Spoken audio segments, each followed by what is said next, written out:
Treasure Island. Chapter 6. When the boats went to the shore, I talked to Captain Smollett and Mr. Trelawney. There was no wind at all, so we knew we could not take the ship, even if we wanted to attack the 6 men who stayed on the ship with us. Then we heard that Jim Hawkins was on the island with Silver and his men. We were very worried about him. I decided to take a boat to the shore with another man we could trust, called Hunter. When we reached the island, we walked a little way, and then we found a small fort. It was big enough for about 25 people, and was very well defended. It also had water. Then I heard a shout. I thought that Jim was dead. We ran back to the boat and soon returned to the Hispaniola. I told Captain Smollett and Mr. Trelawney my plan. We quickly put food, medicines, and guns in the boat. At the same time, Captain Smollett and Mr. Trelawney said to Silver's men who were still on the ship, "We have guns. If you try to contact Silver, you will be dead." They looked very surprised. I then took the boat back to the beach with Hunter and another sailor called Joyce. We quickly took everything up to the fort. Then I left Hunter and Joyce in the fort and returned to the Hispaniola. We knew that Silver had more men than us, but we also knew that none of them had guns. We thought that this gave us an advantage. On the Hispaniola, Trelawney helped me to put food and more weapons into the boat.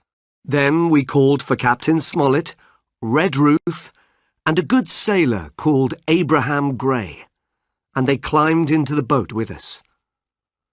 Our journey back to the island was more difficult than the others. There were more people and supplies now, so the boat was heavy and very close to the water. We had to be very careful to prevent the boat from sinking. The wind blew from a different direction, too, and we were not moving towards the beach near the fort.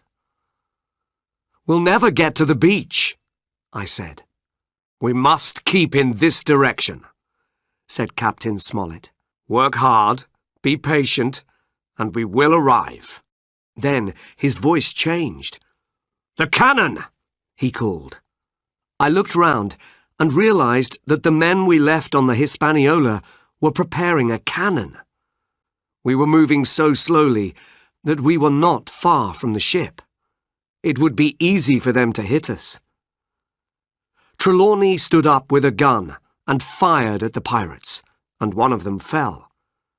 We heard a cry from the ship, and another from the beach. We saw that the other pirates were getting into their boats. "Go as fast as you can," said Captain Smollett. "If we don't get to the beach, we're finished." "They are only using one boat," I said.